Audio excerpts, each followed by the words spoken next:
입니다. 1995년도 6월 29일 날 상품백화점이 무너졌습니다. 우리는 그때의 비극을 잊을 수가 없습니다. 제가 대학 1학년 때인데요. 계속 TV에 나왔습니다. 기억하십니까, 여러분? 약 250명이 사망했고 부상 937명, 실종 6명. 1987년도에 이 건물을 아파트 상가로 짓기로 계획을 세우고 건물을 지었습니다. 거의 다 지었는데 상품백화점 회장님께서 백화점으로 만들자라고 제안을 합니다. 모든 벽을 다 없애버렸습니다. 넓은 매장이 필요하기 때문에 많은 구조 전문가들이 불가능합니다. 건물이 무너집니다. 제안합니다. 그럼에도 불구하고 계속 강행합니다. 건물 각 층을 다 구멍을 뚫었습니다. 에스컬레이터를 놓았습니다. 건물이 어떻게 될까요? 막 뒤틀리고 굉장히 심각했습니다. 그러나 영업을 시작합니다. 백화점 붕괴 한 2년, 3년 전부터 붕괴의 조짐이 심각하게 보였습니다. 천장에서 모래가 우두두 떨어지고 여기저기서 금이 갑니다. 건물이 뒤틀리는 게 누가 봐도 눈에 보입니다. 여기저기서 위험하다라고 하는 경고의 소리가 들렸습니다. 붕괴 당일 95년 6월 29일 날 9시에 회장 그리고 임원진들이 건물에 모였습니다. 건물이 곧 붕괴될지 모른다. 그러니 특단의 조치를 취해야 됩니다. 건물 안에서 몇 시간 그들이 회의했습니다. 이대로 영업을 중단하면 수천 명 지금 건물 안에 들어와 있는데 어떻게 될 것인가? 조금 더 지켜보자라고 결론 내렸습니다. 그리고 오후 늦은 시간에 1000명 이상, 거의 2000명의 사람들이 건물 안에 꽉 쇼핑하느라고 정신을 팔고 있는데 사람들에게서 큰 소리가 들렸습니다. 직원들이 모두 긴급 대피하세요. 대피하세요. 그리고 5분 만에 와르르 주저앉았습니다. 대형 사고가 있기 전에 언제나 징조와 경고들이 있습니다. 우리 세월호 사고도 마찬가지고 우리 너무 잘 아는 타이타닉도 마찬가지고 계속 경고합니다. 계속 징조들이 보입니다. 그러나 무시하고 결국에는 비극을 경험합니다. 지구의 종말이 예수님의 재림이 가깝다라고 합니다. 여러분, 징조들이 보이십니까? 경고들이 느껴지십니까?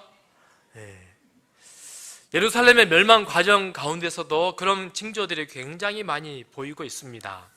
지난 시간에 우리는 레갑 족속에 관해서 말씀을 드렸습니다.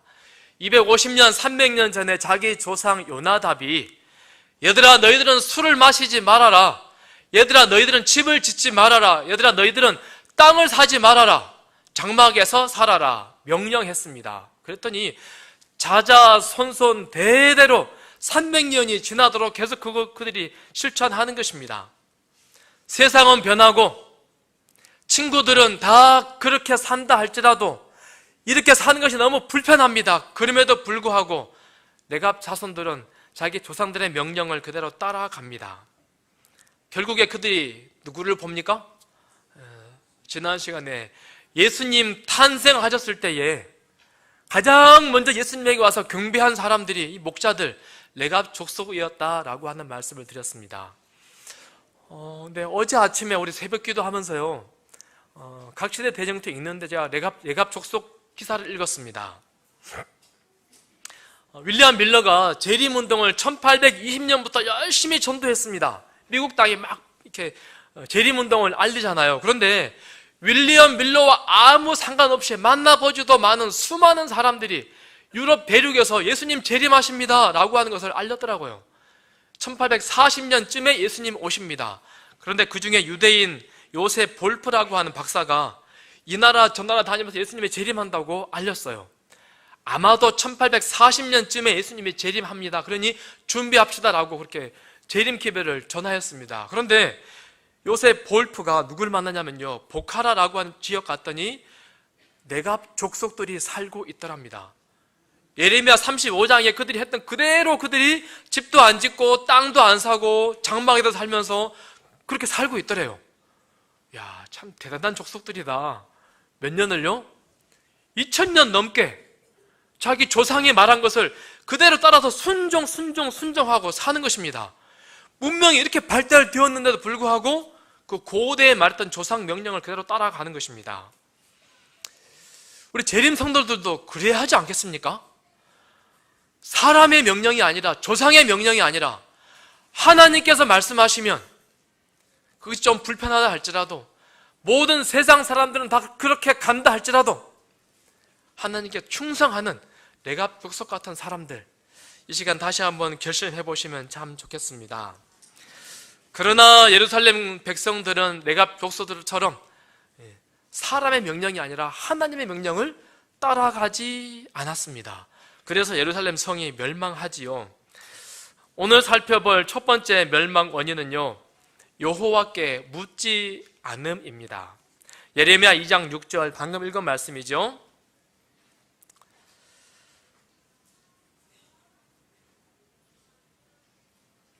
그곳에 사람이 거주하지 아니하는 땅을 우리가 통과하게 하시던 여호와께서 지금 어디 계시냐 하고 말하지 않았다라고 소개합니다.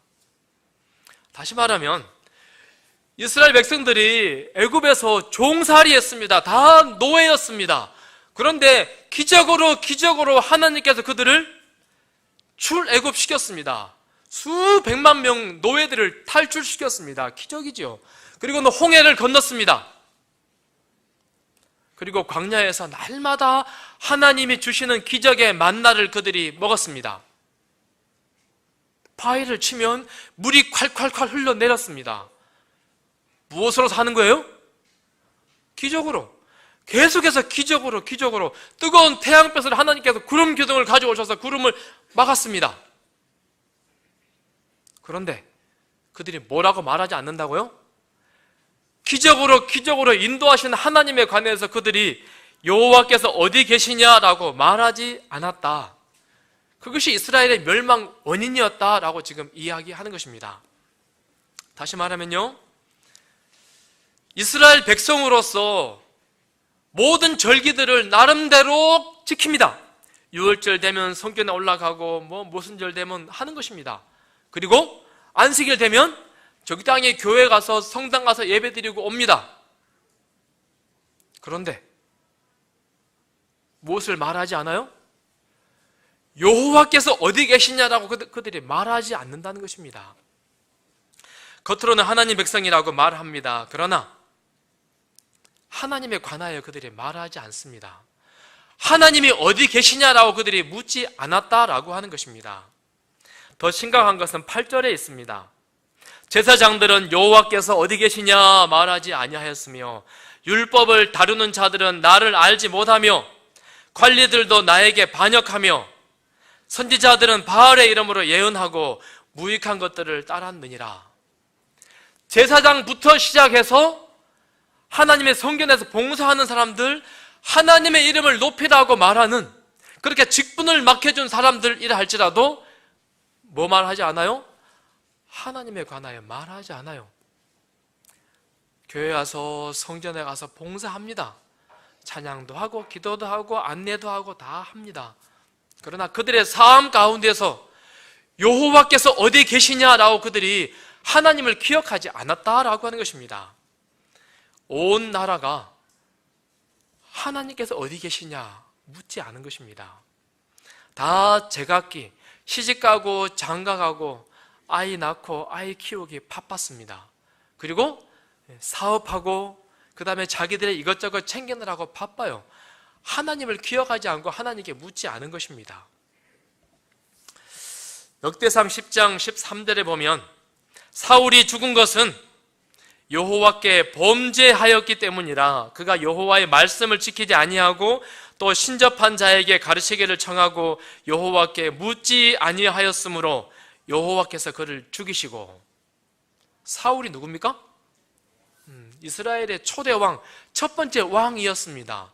왕을 주십시오, 왕을 주십시오 간절히 부르짖었더니 하나님께서 사울을 왕으로 주셨습니다. 그런데 하나님이 사울을 버리십니다. 사울이 전장에 가서 사울이 죽습니다. 그리고 그의 아들이 왕위를 계승하지 못합니다. 왜요? 사울이 여호와께 묻지 아니하였으므로 여호와께서 그를 죽이셨다 말씀합니다. 사랑하는 빛거울 성도들이시여, 우리는 어떻습니까? 사울 하나님 믿는 사람입니다. 하나님 믿는 나라의 왕입니다. 예루살렘 백성들이 하나님의 백성이라고 하는 사람들이었습니다. 종교 행사 적당히 하고 살았습니다.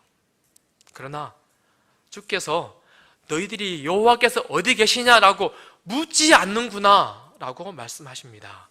하나님이 어디에 있습니까? 하나님의 뜻이 무엇입니까? 어떻게 해야 합니까? 하나님께 묻지 않는 것입니다. 반면에 다윗은 계속 여호와께 묻습니다. 이에 다윗이 여호와께 묻자와 이르되 내가 가서 이 블레셋 사람을 치리이까? 여호와께서 다윗에게 이르시되 가서 블레셋 사람을 치고 그 일날을 구원하라 하시니, 다윗이 여호와께 다시 묻자온데 다윗이 또 여호와께 묻자온데 하나님이 이르시되 마저 올라가지 말고 그를 뒤로 돌아 뽕나무 숯불 맞은편에서 그들을 기습하되. 사실 이런 표현이요, 다윗의 삶 가운데 계속 반복됩니다. 사울은 여호와께 묻지 않아서 하나님께서 그를 버리시고 그를 죽였습니다. 반면에 다윗은요, 계속해서 여호와께 묻습니다. 하나님, 어떻게 해야 합니까? 올라가야 됩니까? 말아야 됩니까? 왼쪽으로 가야 됩니까? 오른쪽으로 가야 됩니까? 끊임없이 묻는 것입니다. 하나님은 하나님께 계속 묻는 사람에 관해서 끝까지 책임을 지십니다. 그러나 묻지 않는 사람은 하나님이 책임지지 않으십니다.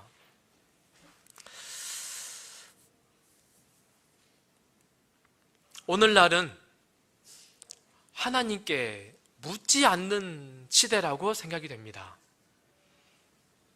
여러분, 하나님께 얼마나 물으셨습니까? 하나님께 묻지 않아도 대답해 줄 게 너무 많습니다. 누구에게 묻습니까? 제가요, 뭐 어떻게 해야 됩니까? 물으면요, 우리 교인들이 그래요. 네이버한테 물어보세요. 우리 어른들은 무슨 말인지 아십니까? 뭐라고 나한테 물어봐요. 네이버한테 물어보면 답 잘해줍니다. 요즘에 더 좋은 거 있습니다. 뭔지 아세요? 챗 GPT 물으면요, 정말 완벽하게 대답해줍니다. 애들 숙제도 너무너무 잘해줍니다. 우리 학생들 애용하는지 모르겠습니다. 묻지 않아도 너무 편합니다. 우리 목회실에서 가끔 우리가요, 음식을 시켜 먹습니다. 버튼 한 두세 번 누르면요, 30분 내로 원하는 음식 딱 갖다 줍니다. 집에서도 하십니까? 집에서 하잖아요. 얼마나 쉬워요. 먹고 싶은 거 클릭 한두 번 하면 집 앞에 하고 딱 갖다 줘요. 이렇게 좋은 세상이 어디 있습니까? 쿠팡 정말 좋지 않아요. 한 달 회비 5,000원만 내면, 어르신들 모르는 분들 계신지 모르겠어요. 한 달 회비 5,000원만 내면 물건 택배비 부담하지 않고 언제나 갖다 줍니다. 좋죠? 아침에, 저녁에 주문하면 아침에 눈 떠보면 집 앞에 와 있어요, 그 물건. 와, 이렇게 좋은 세상이 어디 있습니까? 하나님 필요해요? 필요하지 않아요? 세탁, 요리, 조리, 청소 다 누가 합니까? 여러분들이 하십니까? 옛날에 비하면 너무 편안합니다. 하나님을 찾을 필요가 없습니다. 얼마나 각계 전문가들이 많은지 모르겠습니까? 지난주에 우리 걷기 자격증 땄죠? 사실 별별 자격증이 다 있습니다. 또 수면 자격증, 잠이 안 와요. 그러면 수면 전문가한테 물어보면 어떻게 잡니다. 잘 가르쳐 줍니다. 세상에 별별 전문가들이 다 있습니다. 하나님을 찾지 않아도 충분히 살아갈 것처럼 보입니다. 너무너무 좋은 세상입니다. 말세의 징조지요. 디모데후서 3장에 너는 이것을 알라. 말세에 고통하는 때가 이르러 사람들이 자기를 사랑하며 돈을 사랑하며 자랑하며 교만하며 비방하며 부모를 거역하며 감사하지 아니하며 거룩하지 아니하며 무정하며 원통함을 풀지 아니하며 모함하며 절제하지 못하며 사나우며 선한 것을 좋아하지 아니하며 배신하며 조급하며 자만하며 쾌락을 사랑하기를 하나님 사랑하는 것보다 더하며. 저는 이 문장을 볼 때요, 말세의 징조를 한마디로 요약하면 하나님 필요 없어요 라고 요약되는 것 같습니다. 사람들이 자기를 사랑하며 돈을 사랑하며 감사하지 아니하며 거룩하지 아니하며 쾌락을 사랑하기를 하나님 사랑하는 것보다 더하며. 누가 필요하지 않아요? 하나님께 묻지 않은 세상이 말세입니다. 여러분 어떻게 사셨습니까? 하나님, 내가 어떻게 해야 합니까? 하나님, 이 상황에서 하나님 도와주십시오.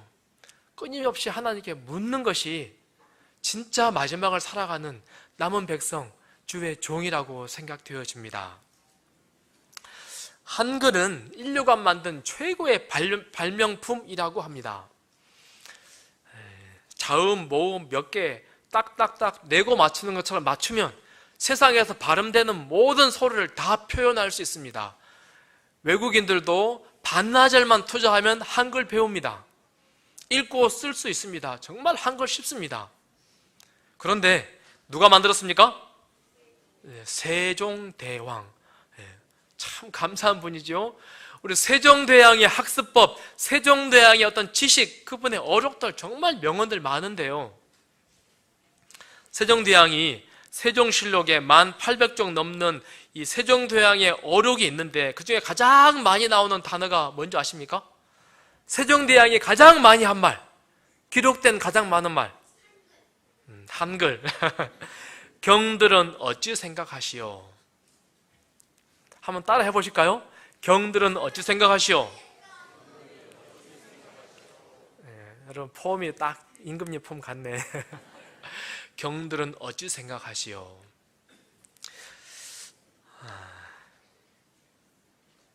세종 리더십 연구소의 조사에 의하면 세종대왕은 뭔가 의사결정에 있어서 회의해가지고 63%, 명령으로 29%.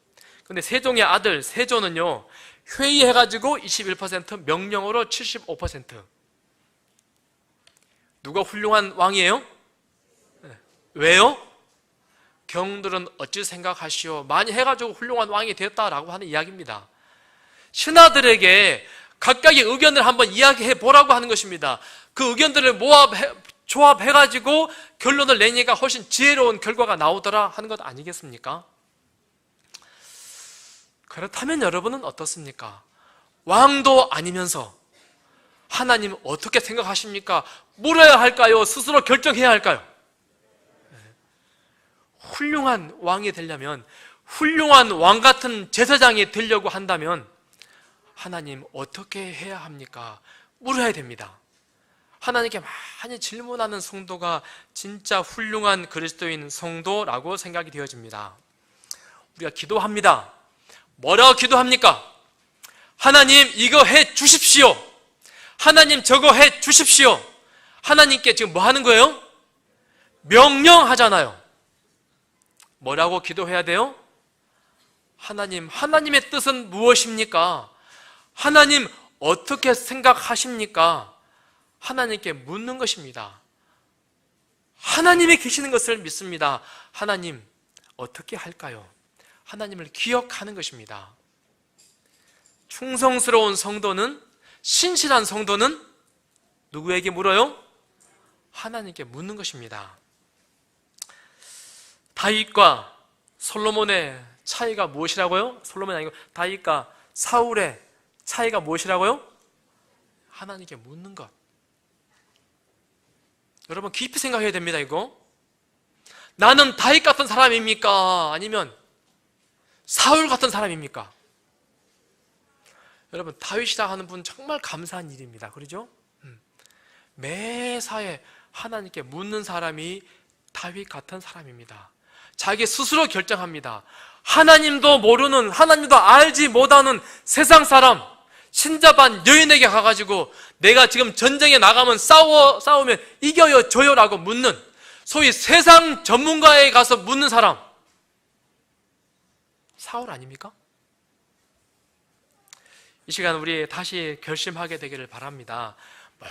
모든 결정 앞에 하나님 어떻게 할까요? 사소한 결정이라 할지라도 하나님 계시지요? 하나님의 뜻이 무엇입니까?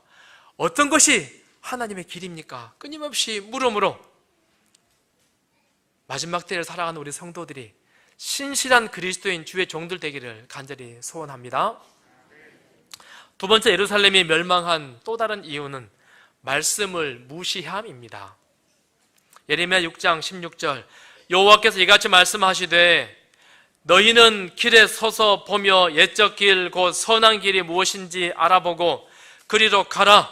너희 심령이 평강을 얻으리라 하나 그들의 대답이 우리는 그리로 가지 않겠노라 하였으며, 말씀 속에, 하나님 말씀 속에 선한 길, 옛적 길이 어디인지 알아보고 가라라고 명령했습니다. 그런데 뭐라고 대답합니까? 뭐라고 이야기해요? 우리는 그 길로 가지 않겠노라. 싫은데요? 예루살렘이 멸망한 이유가 이것입니다. 한 번은 예레미야가 네리야의 아들 바룩을 부르매 바룩이 예레미야가 불러주는 대로 여호와께서 그에게 이르신 모든 말씀을 두루마리 책에 기록하니라. 바룩이란 사람하고 예레미야라고 하는 사람은 콤비입니다. 언제나 둘이 같이 다녔습니다. 예레미야가 하나님 말씀을 받아서 바룩이 적습니다. 왜냐하면 나라 왕부터 모든 고관들이 예레미야를 너무너무 싫어하는 것입니다. 미워하는 것입니다. 예레미야가 사람들에게 말씀을 전하려고 하면 예레미야를 때리고 돌로 치고 감옥에 가두고 할 수만 있으면 그를 죽여버리려고 작정하기 때문에 예레미야가 사람들 앞에 나갈 수가 없는 것입니다. 그래서 하나님이 예레미야에게 말씀을 주면 예레미야가 말씀을 바룩이라는 사람에게 너가 기록해라.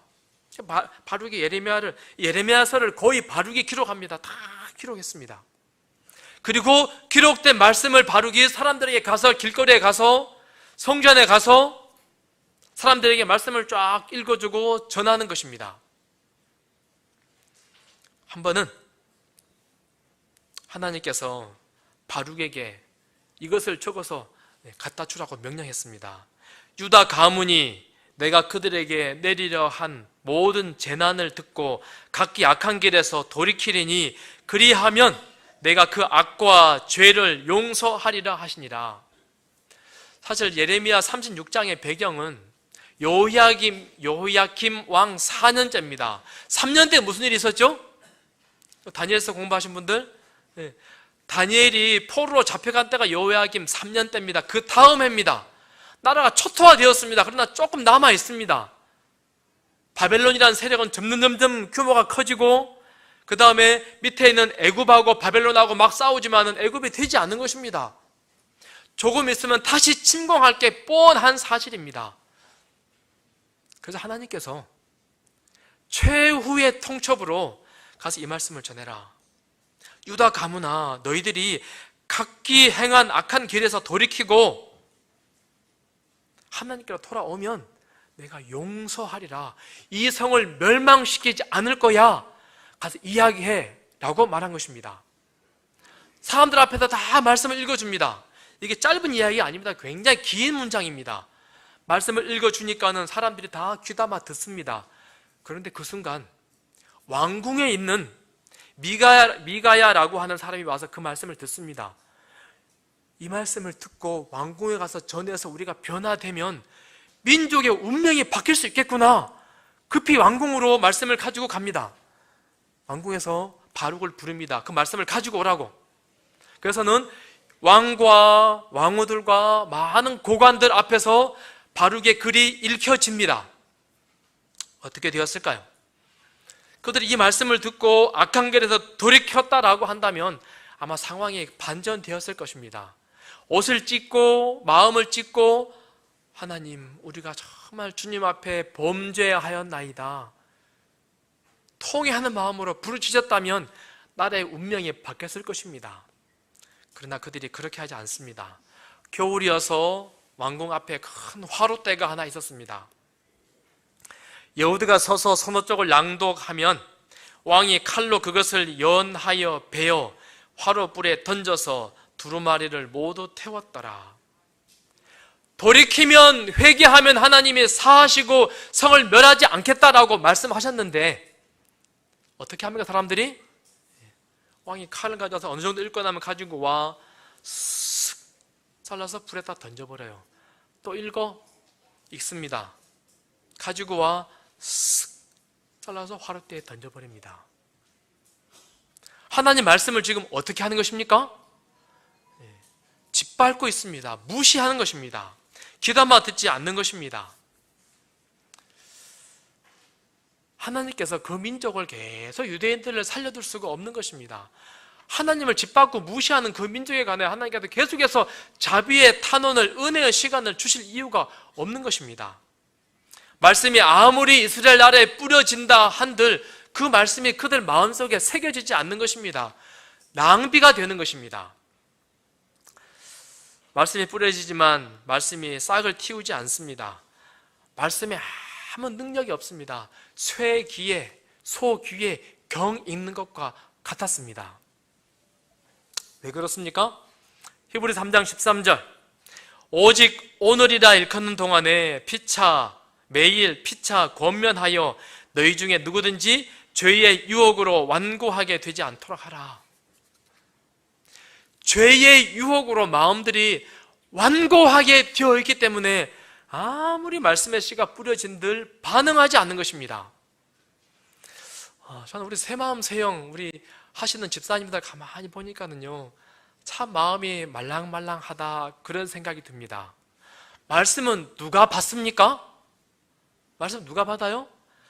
말랑말랑한 사람들만이 말씀의 씨가 들어가서 반응하고 싹이 나오고 자라서 열매를 맺는 것입니다. 죄의 유혹이, 이기심, 이 말씀에 순종을 하면 내가 큰 희생을 해야 돼요. 그래서 그 죄의 유혹, 이기심 때문에 순종할 수 없는 것입니다. 걱정, 근심, 내게 걱정, 근심이 너무 많아요. 그래서 문제가 너무 크기 때문에 그 말씀을 받아들일 여유가 생기지 않는 것입니다. 교만, 누군가가 하나님 말씀을 전해주면 네가 뭔데? 너나? 잘하세요. 교만이 말씀의 씨를 가슴에 담지 못하게 한다라고 하는 것이지요. 마태복음 13장에 씨 뿌리는 비유 보면은요, 농부가 씨를 뿌릴 때 바로 옆에 누가 와 있냐면요, 새가 와 있어요. 뭐 하려고?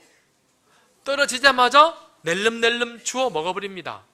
말씀의 씨가 들어가서 품고 그거를 곱씹고 생각해볼 여유가, 시간이 필요한데 그럴 여유가 없는 것입니다.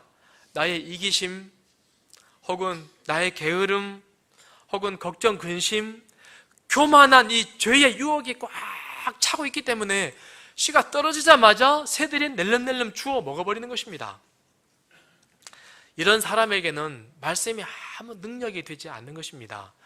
지난 화요일 날 흔들림의 시대 때 흔들림에서 떨어지는 사람들, 피상적인 신앙, 스스로 말씀을 읽고 스스로 말씀을 묵상하고 말씀을 경험하지 않는 사람은, 설교만 듣고 들려주는 말씀만 듣는 사람은 결국에는 흔들림의 시대에 우르르 떨어질 거라 그랬습니다. 그렇다면 말씀 앞에 우리가 어떻게 해야 할까요? 누가복음 8장 8절, 더러는 좋은 땅에 떨어짐에 나서 100배의 결실을 하였느니라.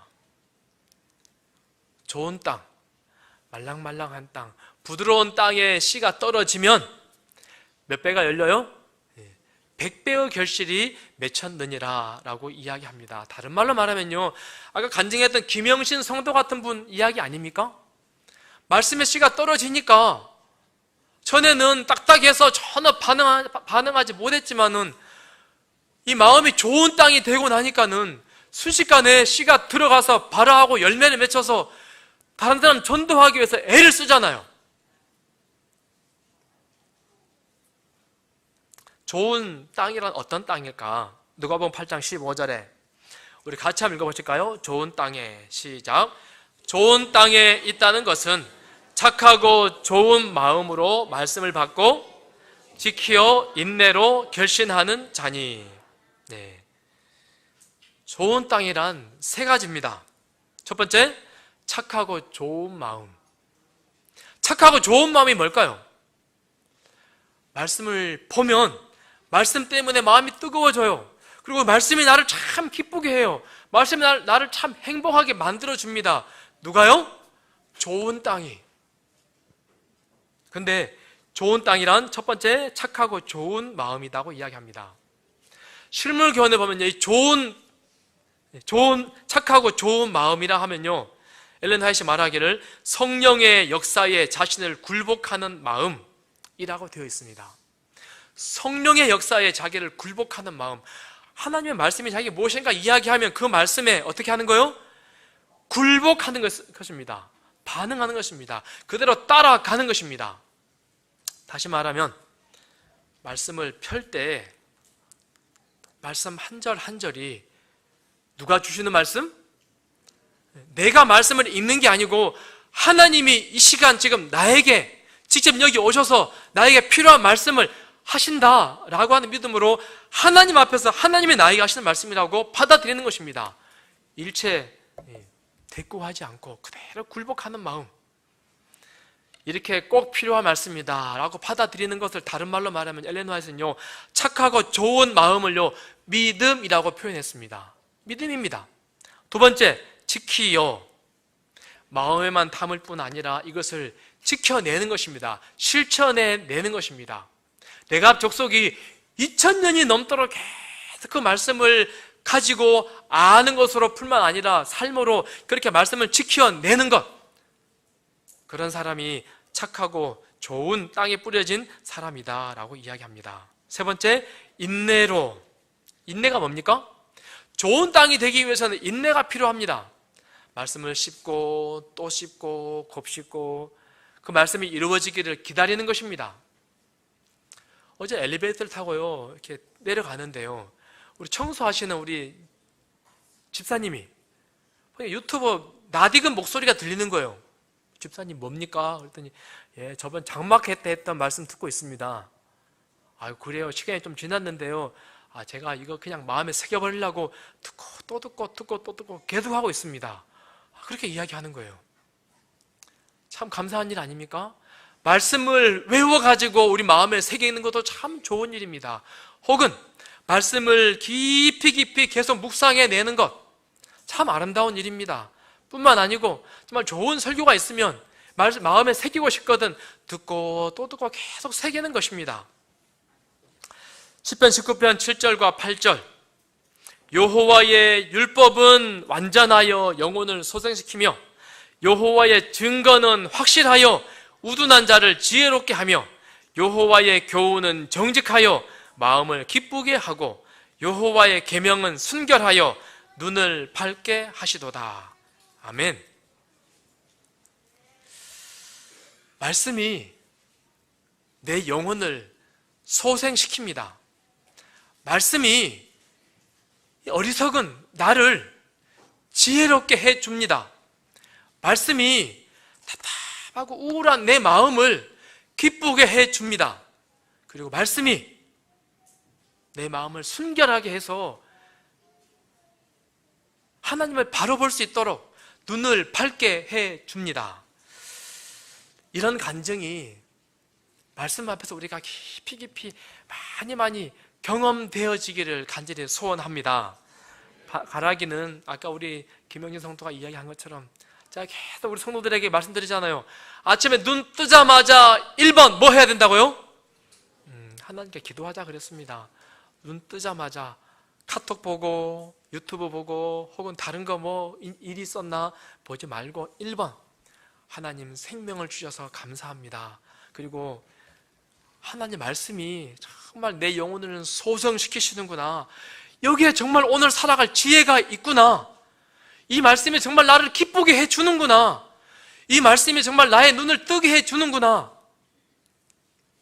이것이 말씀을 존중하는 사람입니다. 그렇게 하지 않는 사람을 향하여 주께서 예루살렘 멸망이 있도록 했습니다. 예레미야서 가만히 읽어보면요, 단 한 명도 그런 사람이 없었다라고 기록합니다. 단 한 명도.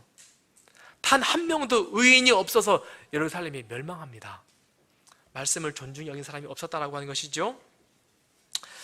말씀을 요약합니다. 재림을 기다리는 모든 우리 성도들은 모든 것을 여호와께 묻는 사람들이 되어야 합니다. 그리고 언제나 살아있는 우리의 골수를 쪼개는 하나님 말씀을 정말 지식으로 존중하는 것이 아니라 우리 삶으로 말씀을 정말 존중하는 우리 성도들 되기를 간절히 소원합니다. 이렇게 살았던 분이 있습니다. 누굽니까? 누구?